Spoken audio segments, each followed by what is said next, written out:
Bienvenido al programa de Pites de Grau y estamos aquí de nuevo. Hemos tenido que demorar un par de semanas un capítulo porque estos días me he encontrado bastante ocupado preparando todo lo que era lo de Comias Tour, que se juntan un montón de eventos y había que prepararlo y tuve que demorarlo, así que pido disculpas. Pero ya estamos de vuelta de aquí y vamos a hacer otro capítulo. En este caso quiero leeros de Edgar Allan Poe, todos los cuentos de edición de Círculo de Lectores, tomo 1, tomo 2, una edición preciosa, no os lo voy a leer todo, ni mucho menos, solo os quiero leer uno de los relatos que más me gustaron a mí, que es El gato negro. Como siempre, aconsejo escuchar esto, sobre todo si este es el podcast, desde unos cascos, que es donde más se va a disfrutar el relato original. No espero ni pido que alguien crea en el extraño, aunque simple relato que me dispongo a escribir. Loco estaría, si lo esperara, cuando mis sentidos rechazan su propia evidencia. Pero no estoy loco y sé muy bien que esto no es un sueño. Mañana voy a morir y quisiera aliviar hoy mi alma. Mi propósito inmediato consiste en proponer de manifiesto, simple, súcitamente y sin comentarios, una serie de episodios domésticos. Las consecuencias de esos episodios me han atemorizado, me han torturado y por fin me han destruido. Pero no intentaré explicarlos. Si para mí han sido horribles, para otros resultarán menos espantosos que baroques. Más adelante, tal vez, aparecerá alguien cuya inteligencia reduzca mis fantasmas a lugares comunes.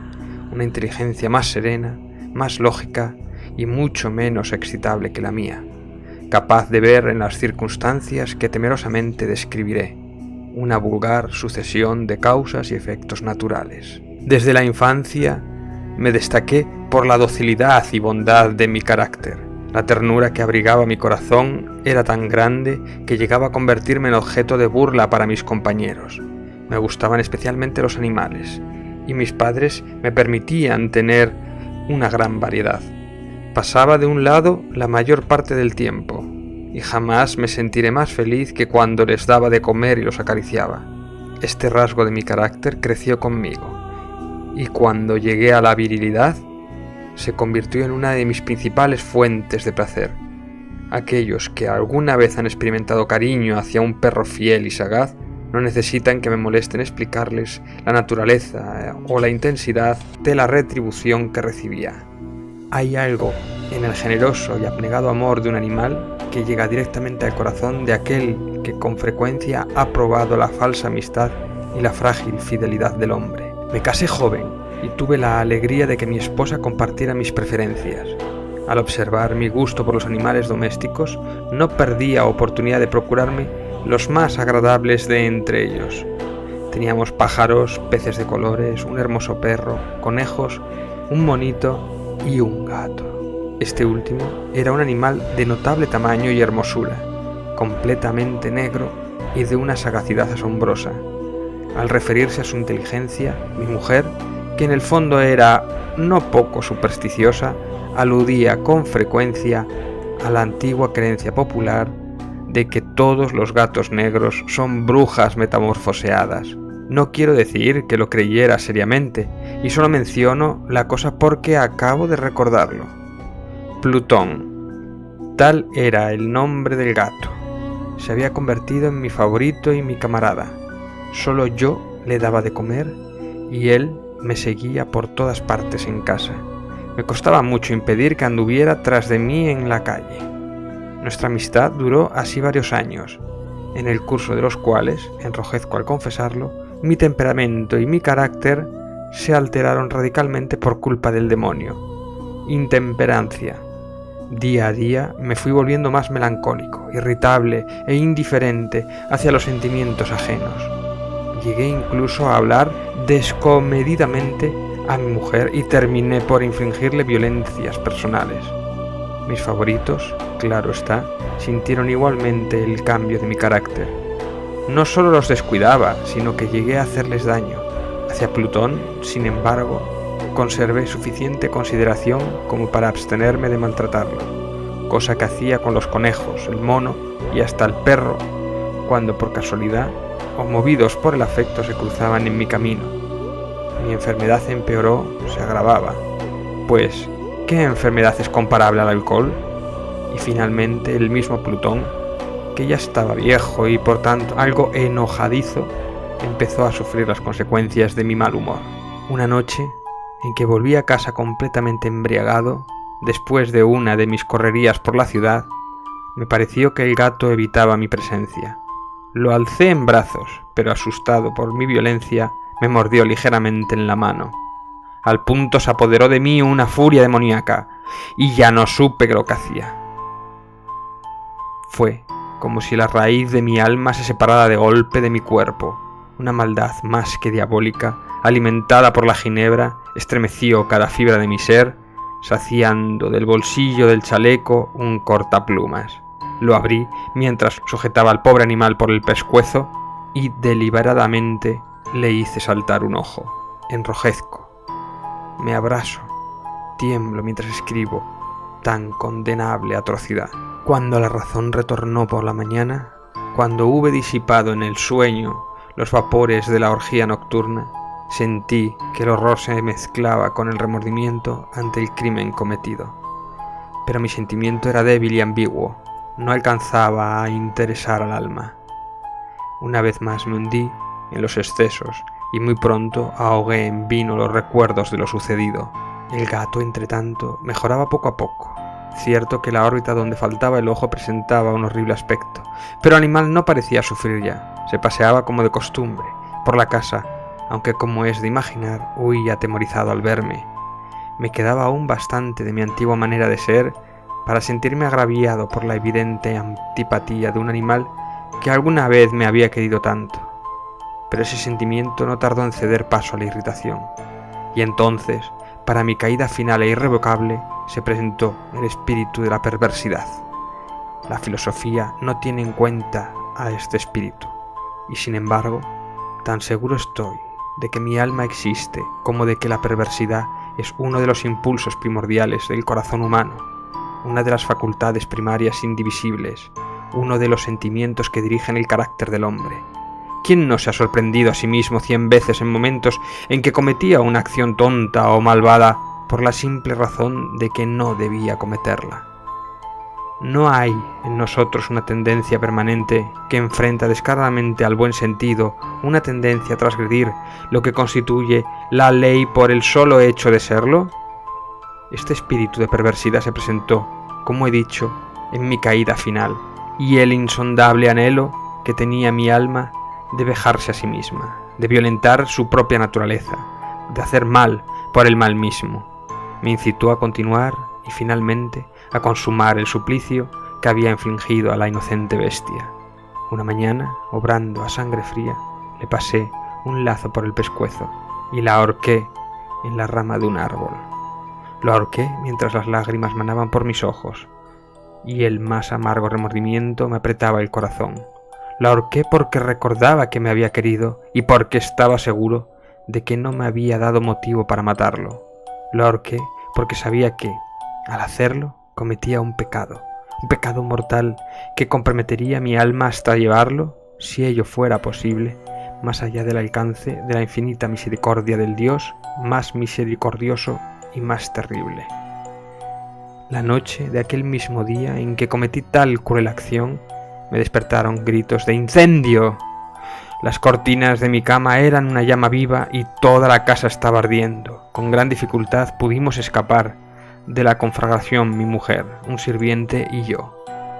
Todo quedó destruido. Mis bienes terrenales se perdieron y desde ese momento tuve que resignarme a la desesperanza. No incurriré a la debilidad de establecer una relación de causa-efecto entre el desastre y mi criminal acción, pero estoy detallando una cadena de hechos y no quiero dejar ningún eslabón incompleto.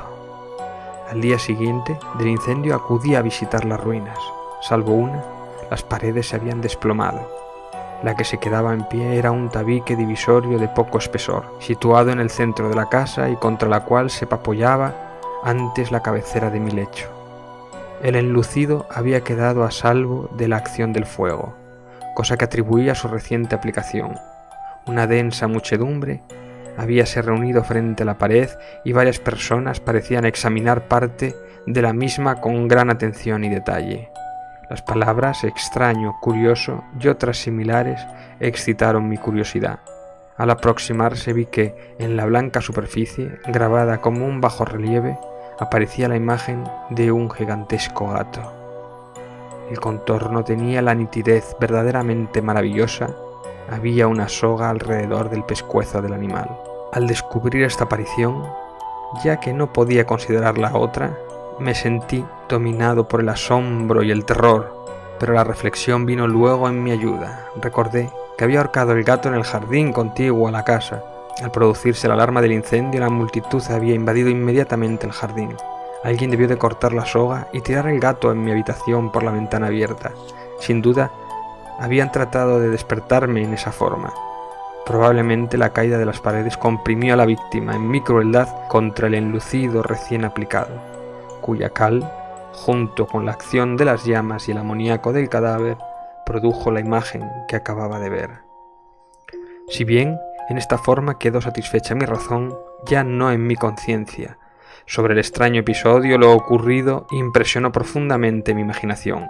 Durante muchos meses no pude librarme del fantasma del gato, y en todo ese tiempo dominó mi espíritu y mi sentimiento informe que me parecía.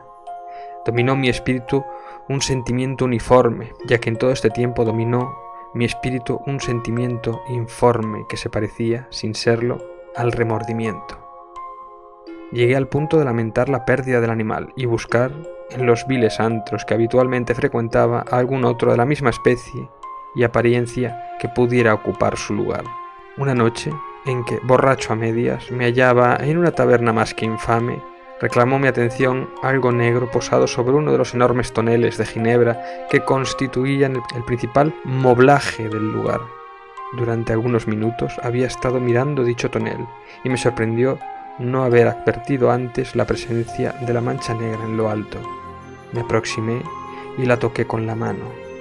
Era un gato negro muy grande, tan grande como Plutón, y aproximadamente igual a este, salvo en un detalle. Plutón no tenía el menor pelo blanco en el cuerpo, mientras este gato mostraba una vasta, aunque indefinida mancha blanca que le cubría casi todo el pecho. Al sentirse acariciado, se enderezó prontamente. Ronroneando con fuerza, se frotó contra mi mano y pareció encantado de mis atenciones. Acababa, pues, de encontrar el animal que precisamente andaba buscando. De inmediato propuse su compra al tabernero, pero me contestó que el animal no era suyo y que jamás lo había visto antes ni sabía nada de él. Continué acariciando el gato, y cuando me disponía a volver a casa, el animal pareció dispuesto a acompañarme. Le permití que lo hiciera, deteniéndome una y otra vez para inclinarme a acariciarlo. Cuando estuvo en casa, se acostumbró a ella de inmediato y se convirtió en el gran favorito de mi mujer. Por mi parte, pronto sentí nacer en mí una antipatía hacia aquel animal. Era exactamente lo contrario de lo que había anticipado. Pero, sin que pudiera decir cómo ni por qué, su marcado cariño por mí me disgustaba y me fatigaba. Gradualmente el sentimiento de disgusto y fatiga creció hasta alcanzar la amargura del odio. Evitaba encontrarme con el animal. Un resto de vergüenza y el recuerdo de mi crueldad de antaño me vedaban maltratarlo. Durante algunas semanas me abstuve de pegarle o de hacerle víctima de cualquier violencia, pero gradualmente, muy gradualmente, llegué a mirarlo con inexplicable odio y huir en silencio de su detestable presencia, como si fuera una emanación de la peste. Lo que sin duda contribuyó a aumentar mi odio fue descubrir a la mañana siguiente de haberlo traído a casa que aquel gato, igual que Plutón, era tuerto. Esta circunstancia fue precisamente lo que hizo más grato a mi mujer, quien, como ya dije, poseía a un alto grado esos sentimientos humanitarios que alguna vez habían sido mi rasgo distintivo y la fuente de mis placeres más simples y más puros. El cariño del gato por mí parecía aumentar en el mismo grado que mi aversión. Seguía mis pasos con una pertinacia que me costaría hacer entender al lector. Donde quiera que se sentara, venía a ovillarse bajo mi silla o saltaba a mis rodillas, prodigándome sus odiosas caricias. Si echaba a caminar, se metía entre mis pies, amenazando con hacerme caer, o bien clavaba sus largas y afiladas uñas en mis ropas para poder trepar hasta mi pecho. En esos momentos, aunque ansiaba aniquilarlo de un solo golpe, me sentía paralizado por el recuerdo de mi primer crimen, pero sobre todo, quiero confesarlo ahora mismo, por un espantoso temor al animal. Aquel temor no era precisamente miedo de un mal físico, y sin embargo, me sería imposible definirlo de otra manera. Me siento casi avergonzado de reconocer, si aún en esta celda de criminales me siento casi avergonzado de reconocer que el terror, el espanto que aquel animal me inspiraba era intensificado por una de las insensatas quimeras que sería dado a concebir.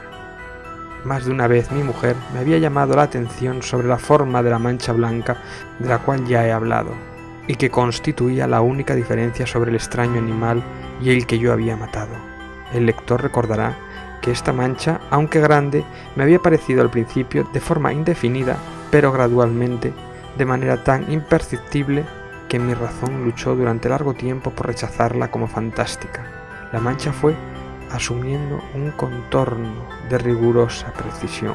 Representaba ahora algo que me estremezco al nombrar, y por ello odiaba, temía y hubiera querido librarme del monstruo.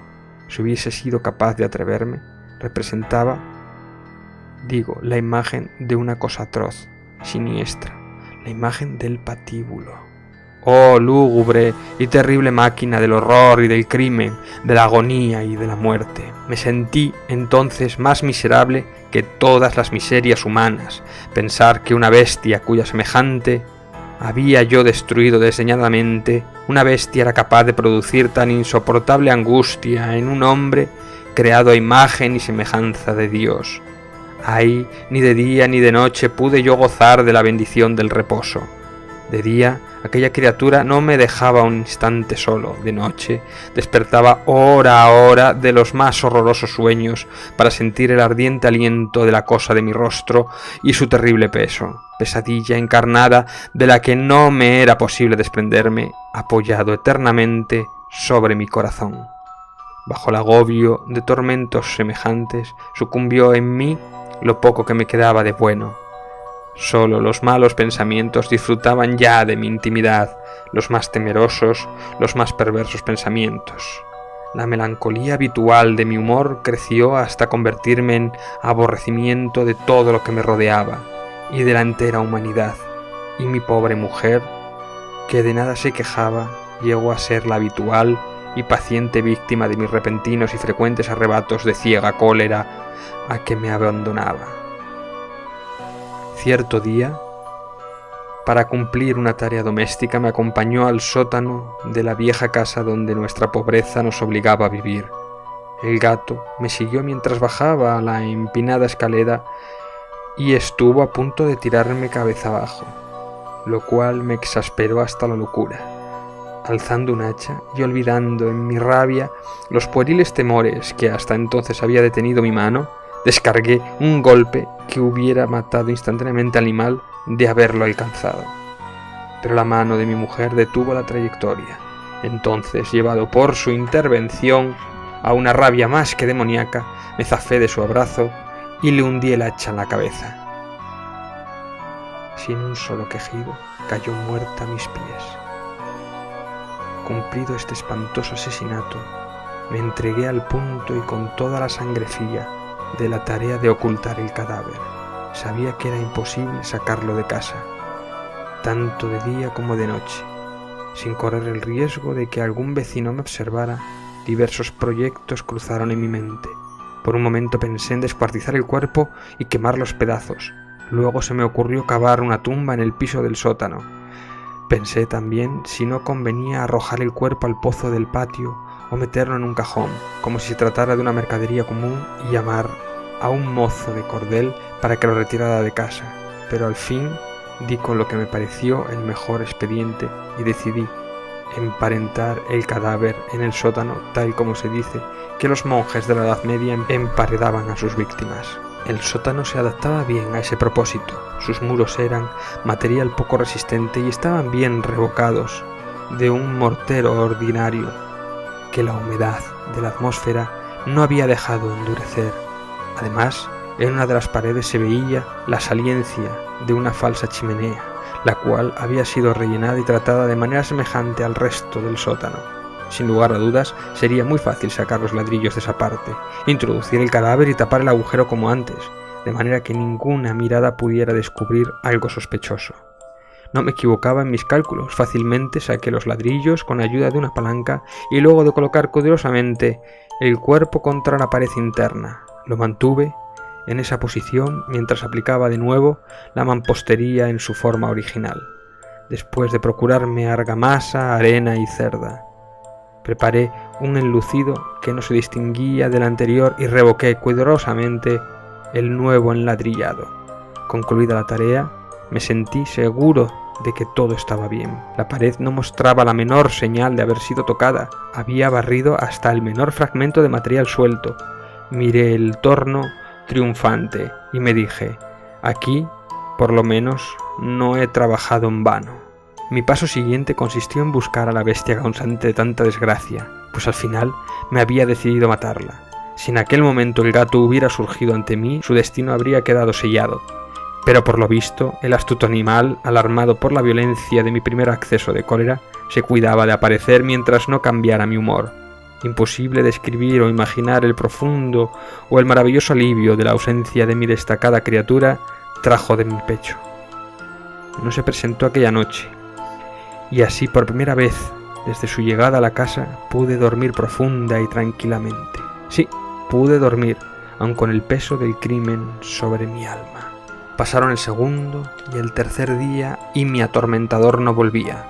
Una vez más respiré como un hombre libre. Aterrado, el monstruo había huido de la casa para siempre. Ya no volvería a contemplarlo. Gozaba de una suprema felicidad y la culpa de mi negra acción me preocupaba muy poco. Se practicaron algunas averiguaciones a las que no me costó mucho responder. Incluso hubo una perquisición en la casa, pero naturalmente no se descubrió nada. Mi tranquilidad futura me parecía asegurada. Al cuarto día del asesinato, un grupo de policías se presentó inesperadamente y procedió a una nueva y rigurosa inspección. Convencido de que mi escondrijo era impenetrable, no sentí la más leve inquietud. Los oficiales me pidieron que los acompañara en un examen. No dejaron hueco ni rincón sin revisar. Al final, por tercera o cuarta vez, bajaron al sótano. Lo seguí sin que me temblara un solo músculo. Mi corazón latía tranquilamente, como el de aquel que duerme en la inocencia. Me pasé de un lado a otro del sótano. Había cruzado los brazos sobre el pecho y andaba tranquilamente de aquí para allá. Los policías estaban completamente satisfechos y se disponían a marcharse. La alegría de mi corazón era demasiado grande para reprimirla. Ardía en deseos de decirle, por lo menos, una palabra como prueba de triunfo y confirmar doblemente mi inocencia. «Caballeros», dije por fin cuando el grupo subía la escalera, «me alegro mucho de haber disipado sus sospechas, les deseo felicidad y un poco más de cortesía. Dicho sea de paso, caballeros, esta casa está muy bien construida». En mi frenético deseo de decir alguna cosa con naturalidad, casi no me daba cuenta de mis palabras. Repito que es una casa de excelente construcción. Estas paredes, ¿ya se marchaban ustedes, caballeros? Tienen una gran solidez. Y entonces, arrastrado por mis propias bravatas, golpeé fuertemente con el bastón que llevaba en la mano sobre la pared del enladrillado, tras de la cual se hallaba el cadáver de la esposa de mi corazón. Que Dios me proteja y me libre de las garras del archidemonio. Apenas había cesado el eco de mis golpes cuando una voz respondió desde el dentro de la tumba. Un quejido sordo y entrecortado al comienzo, semejante al sollozar de un niño, que luego creció rápidamente hasta convertirse en un largo, agudo y continuo alarido, anormal como inhumano, un aullido, un clamor de lamentación, mitad de horror, mitad de triunfo, como sólo puede haber brotado en el infierno de la garganta de los condenados en su agonía y de los demonios exultantes en la condenación. Hablar de lo que pensé en ese momento sería una locura. Presa del vértigo, fui tambaleándome hasta la pared opuesta. Por un instante, el grupo de hombres en la escalera quedó paralizado por el terror. Luego, una docena de robustos brazos atacaron la pared, que cayó de una pieza. El cadáver, ya muy corrompido y manchado de sangre, coagulaba, apareció de pie ante los ojos de los espectadores. Sobre su cabeza, con la roja boca abierta y el único ojo, como de fuego, estaba agazapada la horrible bestia cuya astucia me había inducido al asesinato y cuya voz delatora me entregaba al verdugo. Había emparedado al monstruo en la tumba.